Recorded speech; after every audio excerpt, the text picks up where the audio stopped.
Hello दोस्तों, सभी दोस्तों को नमस्कार। और आज हम जो प्राचीन इतिहास की क्लास चल रही थी उसमें चैप्टर पढ़ेंगे गुप्तवंश साम्राज्य। जब गुप्त वंश का पतन हुआ तो उसके बाद विकेंद्रीकरण और क्षेत्रीयता की भावना का विकास हुआ और अनेक नए वंशों का उदय हुआ। उसी में एक आता है पुष्यभूति वंश। उसी में पुष्यभूति वंश देखते हैं, जिसका जो प्रभाकर वर्धन था पुष्यभूति वंश का प्रथम शासक था और जिसकी उपाधि थी महाराजा धिराज। और इसने प्रतापशिला हर्षचरित यानी जो प्रभा पुष्यभूति वंश का जो शासक था प्रभाकर वर्धन, उसने महाराजा धीराज की उपाधि धारण की और प्रतापशिला मिला इसे हर्षचरित में, यानी हर्षचरित में इसका नाम प्रतापशिला भी देखने को मिलता है, जो बाणभट्ट द्वारा रचित है हर्षचरित। अब मौखरियों से इनके वैवाहिक संबंध थे। जो पुष्यभूति वंश के शासक थे उनके मौखरियों से वैवाहिक संबंध थे और इन्होंने स्त्री को सुदृढ़ करने के लिए ऐसा किया था। और जो मौखरी थे वो मूलतः गया बिहार के निवासी थे। जो मौखरी थे वो मूलतः गया बिहार के निवासी थे और मौखरी वंश के संस्थापक थे हरि वर्मा। मौखरी वंश के संस्थापक हरि वर्मा थे। अब हर्षवर्धन के बारे में देखते हैं थोड़ा बहुत। हर्षवर्धन के बारे में देखें तो यह सर्वाधिक प्रतापी राजा था। जो हर्षवर्धन था वो पुष्यभूति वंश का सबसे प्रभावी राजा था और इनके भाई थे राज्यवर्धन। और राज्यवर्धन की हत्या के पश्चात यह हर्षवर्धन थानेश्वर का शासक बना 16 वर्ष की आयु में। 16 वर्ष की आयु में हर्षवर्धन थानेश्वर का शासक बना।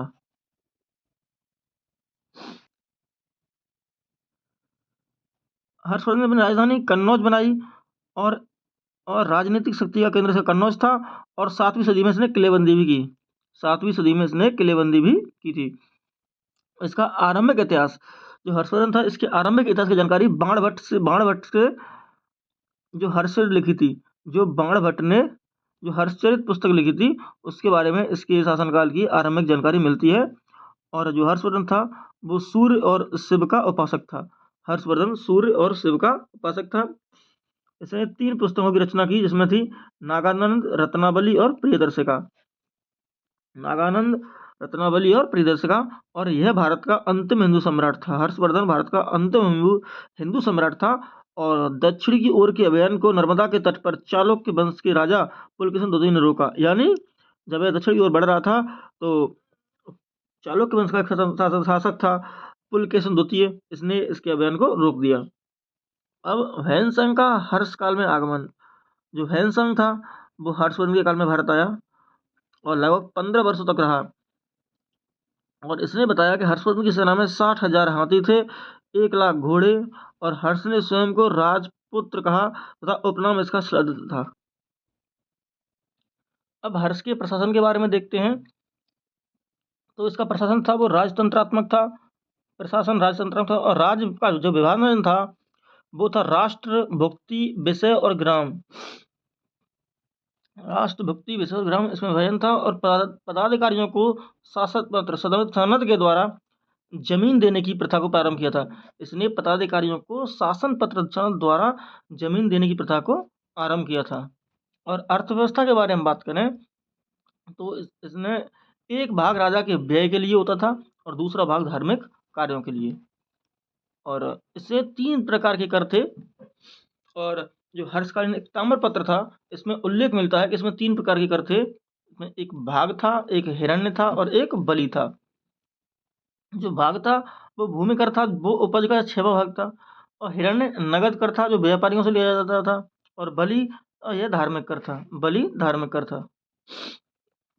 अधिकारियों की बात करें तो एक अवंती था अधिकारी था जो युद्ध और शांति का अधिकारी होता था। और एक था सिंहनाद जो सेनापति था। और एक कुंतल जो अश्वमेध का प्रधान था। और स्कंदगुप्त जो हस्ती सेना का प्रधान था। और एक सामंत या महाराज जो नागरिक प्रशासन का प्रमुख था। एक सामंत या महाराज जो नागरिक प्रशासन का प्रमुख था। अब आगे देखते हैं।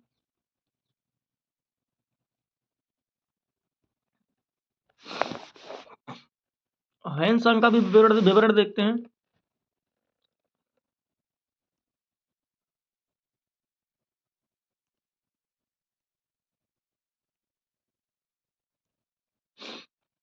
हैंसंग का विवरण चीनी यात्री 629 में आया था। यानी जो हैंसंग था 629 ईस्वी में आया था और ये नालंदा विश्वविद्यालय में आया था। और उस समय जो उसके कुलपति थे वो शीलभद्र थे।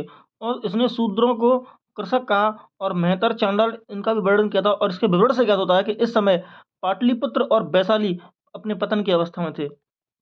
हैंसॉन्ग ने जिस तरह वर्णन किया उससे ज्ञात होता है कि पाटलिपुत्र और वैशाली पतन की अवस्था में थे। अब कुछ विदेशी यात्री देखते हैं, जैसे कि जो फायन था वो 399 से 414 ईस्वी तक आया था। और यह चंद्रगुप्त द्वितीय विक्रमादित्य के दरबार में आया था। और यह चीन से आने वाला प्रथम बौद्ध भिक्षु था। जो फायन था वो चीन से आने वाला प्रथम बौद्ध भिक्षु था। और उसके बाद हैंसॉन्ग तो 629 ईस्वी से 645 ईस्वी तक आया था। यह हर्षवर्धन के काल में आया और भास्कर वर्मन तथा हर्षवर्धन की राज्यसभा में रहा। यह भास्कर वर्मन और हर्षवर्धन की राज्यसभा में रहा। उसके बाद इत सिंह 671 से 95 ईस्वी के मध्य आया था। यह समुद्री मार्ग से भारत आया जो इत सिंह था वो समुद्री मार्ग से भारत आया। और इसने बौद्ध मठों के बारे में जानकारी मिलती है, इसने बौद्ध मठों के बारे में बताया था। अब कुछ शासक देखते हैं और वंश देखते हैं जो चीन के, जिन्होंने अपने चीन में दूत भेजे थे। जैसे हर्षवर्धन ने चीन में दूत भेजा था, यह पुष्यभूति वंश था। नरसिंह नरसिंह द्वितीय ने भेजा था, पल्लव वंश से था। और यशोवर्मन ने भी भेजा था अपना चीन में दूत, जो कन्नौज शासक थे। और कुलोत्तुंग प्रथम ने भेजा था, जो चोल वंश से थे। पूछ सकता है चोल वंश के किस शासक ने चीन में अपना दूत भेजा, तो कुलोत्तुंग प्रथम।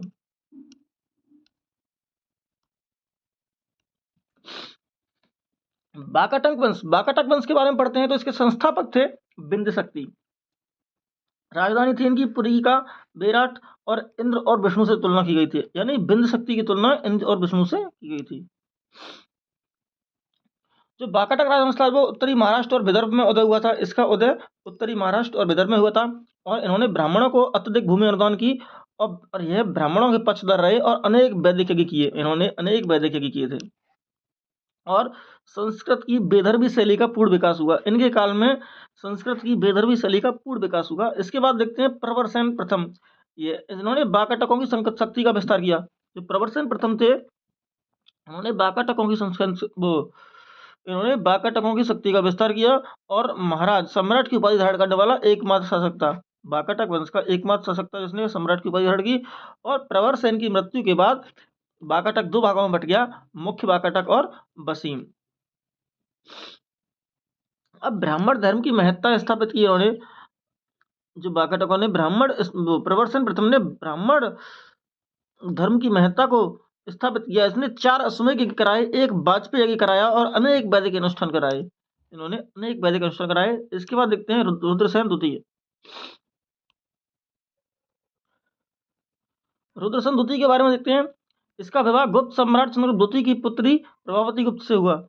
यानी रुद्रसेन द्वितीय का विवाह प्रभावती गुप्त से हुआ। और इसने वैष्णव धर्म को अपनाया, जो बौद्ध धर्म त्याग कर। यानी रुद्रसेन द्वितीय ने बौद्ध धर्म त्याग कर वैष्णव धर्म अपनाया। इसके बाद आता है प्रवरसेन द्वितीय। प्रवरसेन द्वितीय के बारे में देखें तो यह मूल शाखा का अंतिम शक्तिशाली शासक था। प्रवरसेन द्वितीय मूल शाखा का अंतिम शक्तिशाली शासक था। इसने सेतुबंध नामक काव्य की रचना की। जो प्रवरसेन द्वितीय था इसने सेतुबंध नामक काव्य की रचना की। और प्रवरसेन द्वितीय ने नई राजधानी प्रवरपुर बनाई। प्रवरसेन द्वितीय ने नई राजधानी प्रवरपुर बनाई। इसके बाद पढ़ते हैं चालुक्य राजवंश। चालुक्य राजवंश के बारे में देखें तो 6ठी सदी के आरंभ में पश्चिमी दक्कन में सत्ता स्थापित की इसने। 6ठी सदी के आरंभ में पश्चिमी दक्कन में सत्ता स्थापित की। और 3 विशिष्ट राजवंश का उत्पन्न हुए, इसमें बादामी के चालुक्य, पश्चिमी चालुक्य और पूर्वी चालुक्य।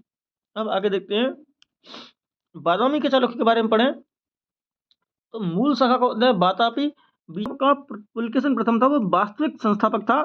और ऐहोल अभिलेख में बातापीपुर रूपी बधू का स्वामी कहा गया। यानी ऐहोल अभिलेख में पुलकेशिन प्रथम को बातापीपुर रूपी बधू का स्वामी कहा गया। और कदम शासकों की अधीनता से मुक्ति कर स्वतंत्र स्थिति में पहुंचाया। इसने बातापी के चालुक्य को कदम शासकों की अधीनता से मुक्ति कर स्वतंत्र स्थिति में पहुंचाया।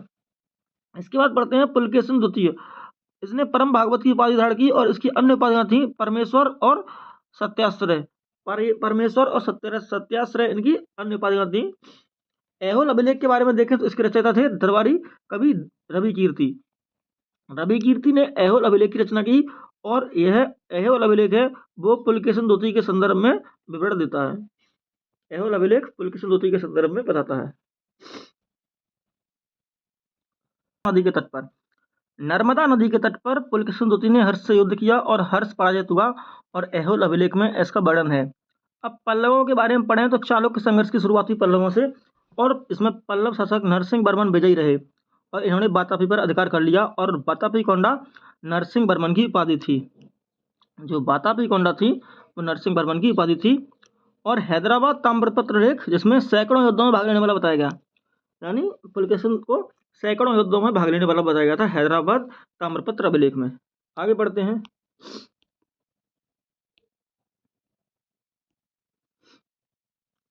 चालुक्य कला एवं स्थापत्य शैली इसकी बेसर शैली थी और जो बेसर शैली है वो नागर और द्रविड़ शैली का मिश्रण है। जो नागर शैली है वो उत्तर भारत में पाई जाती है और बेसर शैली है वो दक्षिण भारत में पाई जाती है। वो द्रविड़ शैली है वो दक्षिण भारत में पाई जाती है। ऐहोल बादामी और पत्तगल में विकास हुआ और कर्नाटक बीजापुर के जिले में, जो कर्नाटक का बीजापुर जिला है वहीं इनका विकास हुआ। तो इनका उपनाम था मंदिरों का नगर या पालना।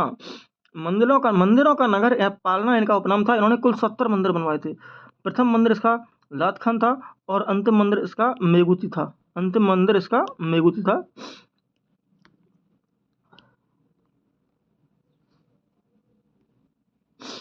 लात खान मंदिर के बारे में बात करें तो इस मंदिर में शिखर नहीं था और मंदिर की योजना बिहार जैसी थी।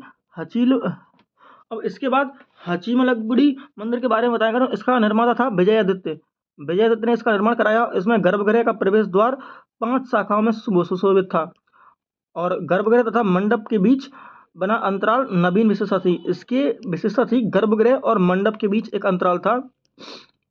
अब इसके बाद देखते हैं किसुबोडल जो आधुनिक पट्टदकल था इसकी स्थिति बागलकोट कर्नाटक थी और महावीर सिंहासन यहीं संपन्न होता था। कुल 10 मंदिर थे जो जिसमें 4 नागर शैली और 6 द्रविड़ शैली में थे। और जो कौन से थे, जो नागर शैली में थे वो थे पापनाथ मंदिर और जो द्रविड़ शैली में थे वो थे विरूपाक्ष, संगमेश्वर, मल्लिकार्जुन, गल्पनाथ, सोमेश्वर और जैन मंदिर। और जो पापनाथ था वो एक नागर शैली का मंदिर था। अब कुछ देखते हैं कल्याणी के चालुक्य और बैंगी के चालुक्यों के बारे में। जो कल्याणी के चालुक्य थे इनके संस्थापक थे तैलुप सेकंड और इन्होंने चोलों से संघर्ष किया था और विक्रमादित्य षष्ठ सबसे प्रतापी शासक था इस वंश का और सोमेश्वर चतुर्थ कल्याणी के चालुक्यों का अंतिम शासक था। अब बैंगी के चालुक्यों के बारे में पढ़ते हैं तो इसके संस्थापक थे विष्णुवर्धन और बैंगी के चालुक्यों का अंतिम शासक था विजयादित्य सप्तम और बैंगी के चालुक्यों का सबसे प्रतापी शासक था, सबसे प्रमुख शासक था विक्रमादित्य द्वितीय और इसने सर्वप्रथम तेलुगु भाषा का प्रयोग किया था। अब ये देख लेना स्क्रीनशॉट लेके। थोड़ा इंपॉर्टेंट काम होने के बाद मैं क्लास यही समाप्त करता हूँ।